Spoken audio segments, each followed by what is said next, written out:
In today's tutorial, I'm going to share with you how I made this adorable, and I mean absolutely adorable, baby doll bedding for my granddaughter Josephine's very first birthday. Hi friends, Tracy here from the Sewing Channel. Welcome back, and if you're new here, it's Josephine's very first birthday. If you're a quilter or if you want to learn how to quilt, this is your tutorial. I loved playing with baby dolls when I was a little girl. I really do hope Josephine loves it too. Tell me in the comments below, did you play with baby dolls? If not, what did you play with? Enough talking already. We got pillow shams, we got pillowcases, and we got mattress covers, and we got quilts to do. Let's get busy. Here's this really cute wooden crib that I picked up at the Goodwill. I only paid $4.49 for it. Perfect for my granddaughter Josephine. The real fun though is going to be making all of the bed accessories that are going to come with this baby doll crib for my grandbaby. Here I just have some 1-inch foam that I purchased. It was a 15 by 17 inch piece of foam. Perfect for this project. The only thing was, once I measured, I decided to double up on the foam because the bed is sort of deep.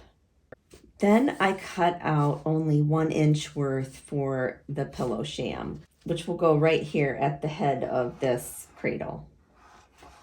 Let's make the pillow form that's going to go inside of this cradle. All this is just some really thin cream colored muslin. Before I cut it, I folded it in half, so that would give me one less seam to sew. And mind you, this is just the pillow form. We're going to do a decorative pillowcase too. So I just kind of set it in there to see how big that pillow form would actually end up being at that size right there. And this piece of fabric measures approximately 7.5 by 5.5 inches, and then you would fold it. You will also need some polyfill to make your pillow form. I'm going to sew a scant 1/4 inch up this way and here, and then I'm going to stop. I'm going to break thread, skip over to here, and do a scant 1/4 inch right there. So here you can see everything is sewn up, and I did leave a space right here. Now what you're going to do is turn that right side out. Tuck these in, the little seam allowances, and press those. Once those are pressed down with the hot iron, then it's time to stuff your pillow form. You can pin this or clip this, whatever you'd like, just like that. Take it to your sewing machine and just sew right across there, just being sure to close everything up. Here's our seam all sewn up. This is how we're going to make the mattress cover. You can see here I have 2 pieces of fabric. One is quite a bit longer than the other one. This longer piece of fabric, I made sure that I brought it down to one side, made sure that it came up at least halfway when I measured. So all around this foam, this comes up halfway. Now for the ends here, fold over and make just a tiny hem on both end pieces. You're going to want to make this one the same width as this one. Now this hemmed side comes all the way up to the edge of this foam right here. And this right here, this is just a visual to show you what it would look like when it's all done and sewed. Once this is all sewn together, it will be easily removed through this opening right here because we're not going to sew over that. So finger press that, lift that up, lift that like that, and then go like this. That way you're looking at the short end, and that end is going to be the one that's on the inside. Pop some pins in, start up here, back stitch, sew all the way down here, and back up again, and back stitch there. Here everything's all sewn up, and now what we're going to do is open this up and turn it right side out.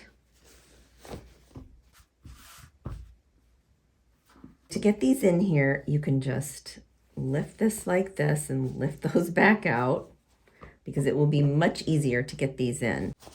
So this is what we have so far. We have our pretty little mattress cover with the flap that's easily accessible. Fits perfectly.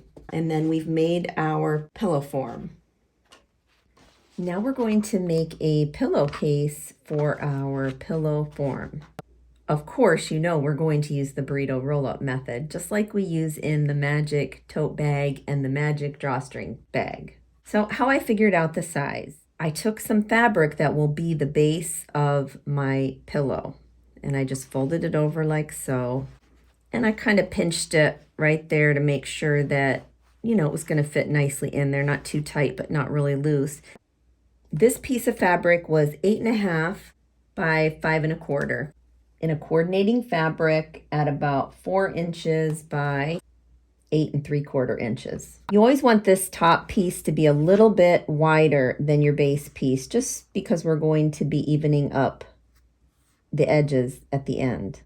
Take that top portion that's your accent fabric to your pillowcase, fold it in half, and give it a memory crease press. Both fabrics are facing right side up.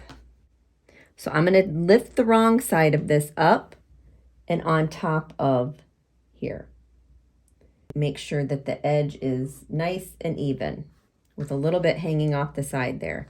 Once you have that even, pop a couple pins in, lift this piece only, the main body of your fabric, lift it up and lift up again.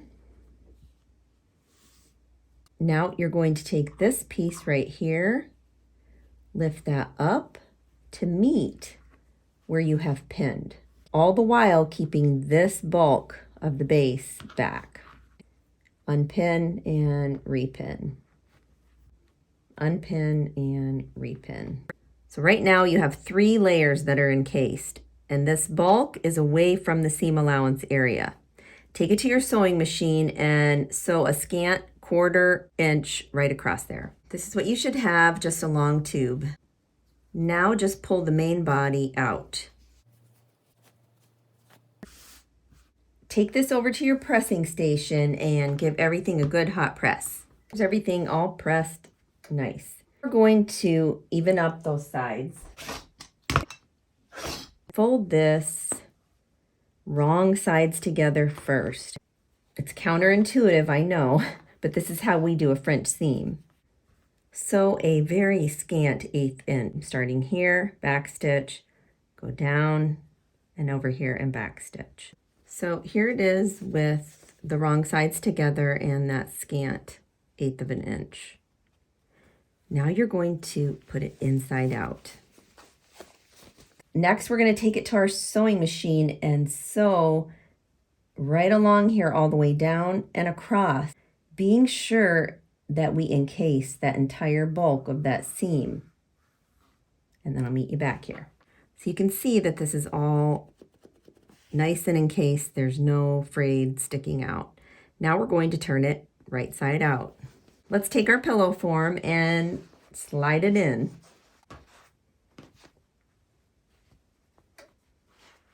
And there's our cute little pillow. Oh my word. And then we have our pillow. Oh my word. It's looking super cute. Here's our foam for our pillow sham. All I did here was just make sure that there was about, 3/4 inch all the way around. And this is just the front, the pretty side that's going to be seen. What I did here was just sew together a big long strip of this coordinating fabric. This is going to be the end that's going to be seen. All I did was put a tiny stitch all along the edge, so when it does fray, it will stop at that stitch and it won't fray anymore. The frayed part I like, I want that. That's fine with me, but I don't want it to fray all the way so that there's nothing there. So that's why I did that. Then I went and put a basting stitch on the opposite side of it, leaving really long tails on both ends.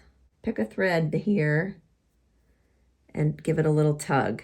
If one of the threads is not going to want to tug, but one is. So what you're going to do is just pull on this thread very gently, because if you break this thread, then that's it. It's over for you. And you'll just want to pull this down through, making a ruffle. We are tacking down the ruffle after we have dispersed out evenly the ruffles throughout this strip. I'm going to start on the edge here, just on this front piece of the pillow sham. We're going to first put right sides together along the edge where you had pulled that thread. We're going to add that to the edge of the pillow sham, pin it, and tack that stitch down before we go any further.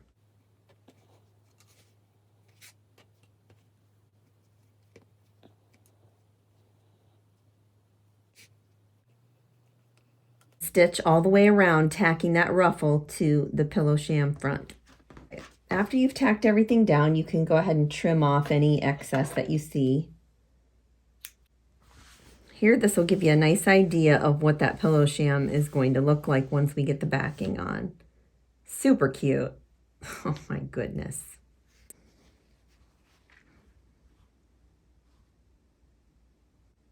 It's going to be a simple envelope pillow cover. Since I want this to be seen on the outside, I'm going to put that one on first, coming right up to the edge here, along that edge. Then you're going to take your other piece, folded and sewn. This is the right side of the front, and then this is the right side of the back. So we are putting right sides together. I have more in-depth tutorials on an envelope pillow on my channel, so be sure and check that out. Just make sure you pin everything down. Now we're going to sew a 1/4 inch or so all the way around, because this will be our opening right here, just like when we made the mattress cover. Okay, everything is sewn all the way around. Turn everything right side out.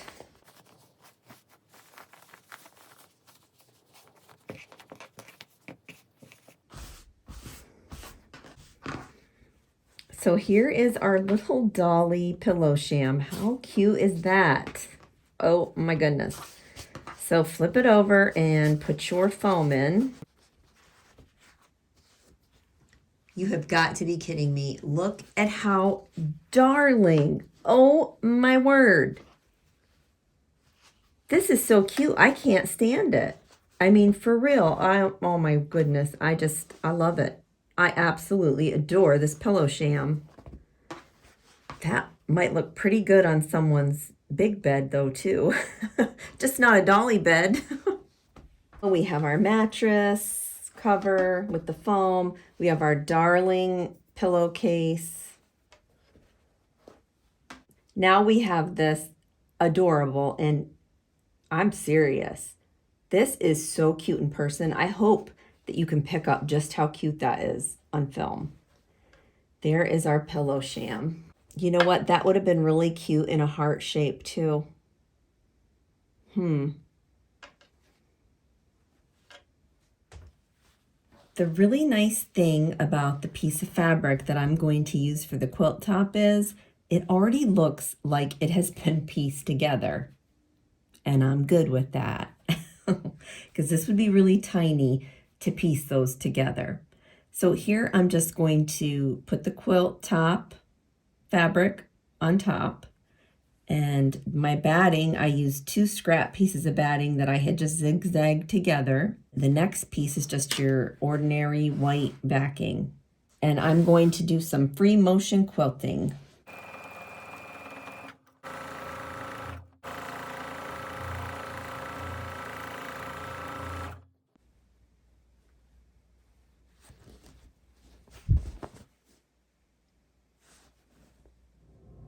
Now it's time to square up this beautiful tiny quilt.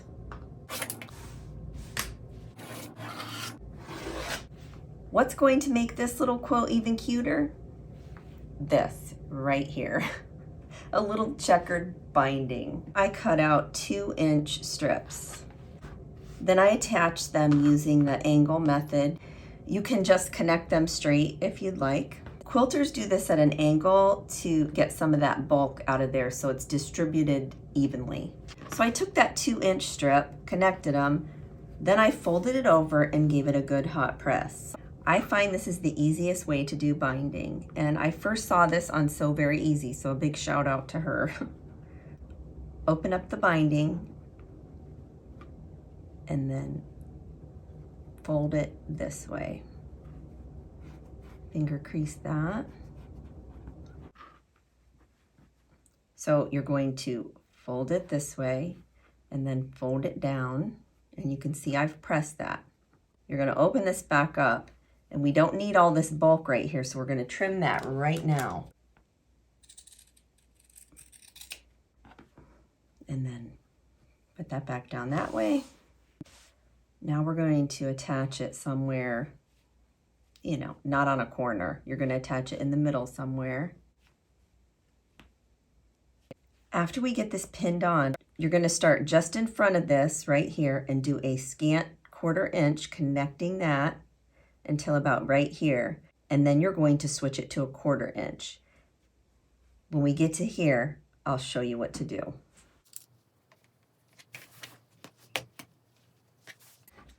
So here we're all set up at the sewing machine, and here's that little piece that we folded in and that we trimmed off. What we're going to do is just do a scant 1/8 of an inch right there, just connecting that. We're going to start just before the point.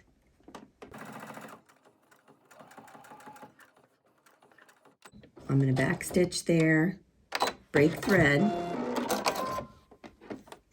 I did a scant 1/8 of an inch, and now I'm going to do a scant 1/4 of an inch.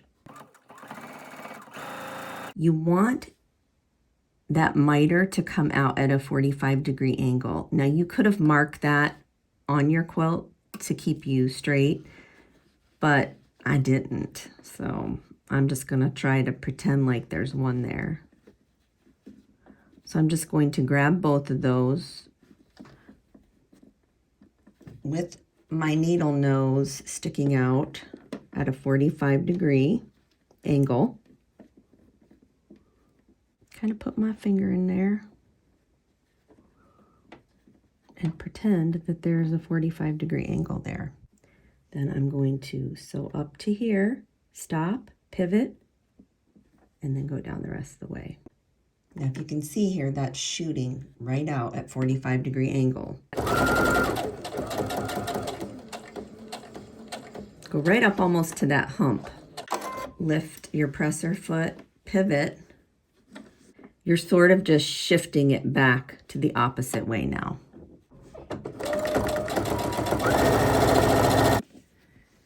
As you're coming to the end of your binding, you're going to lift this straight out this way, and you're going to trim this piece right here to probably right about there, just past where this fold is on here. But you're going to cut it at the same angle as you did this right here.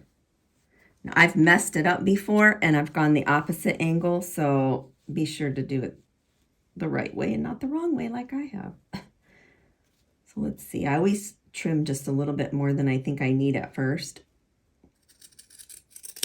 Stick this in here, and you may find that you have too much, which is probably the case with me. Once you have this tucked in really good, it's nice and flush, you can actually pin that if you'd like, just to make sure it doesn't shift. And then you're going to go ahead and finish out your 1/4 inch, your scant 1/4 inch in this case, all the way down to meet up where you started. The next thing I do before I go any further is lift this up and I sew that. A lot of people hand sew this, but I'm not a hand sewer, so I'm not going to do that.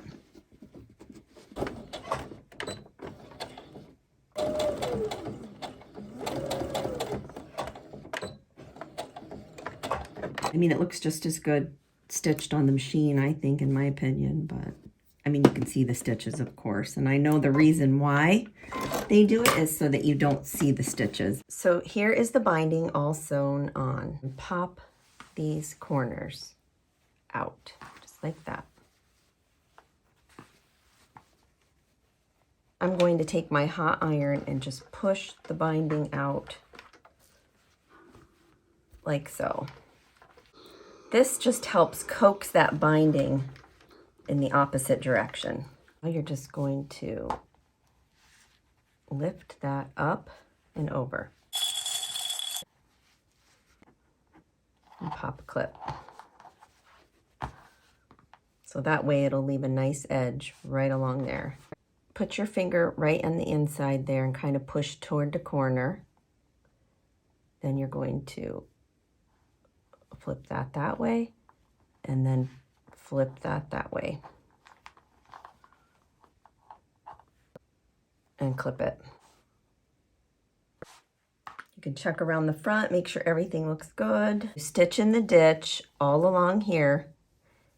And when you do that, you're going to be catching that binding on the back, and everything will be nice and stitched together. So here we have our mattress foam with its cover. Now let's take and put our adorable, simply adorable, little quilt that we made.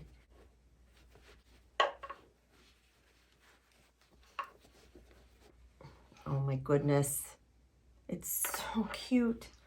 Take our little pillow. We're gonna lay it right there. This darling little pillow sham for Josie's first birthday. Like that. Now all it needs is a baby.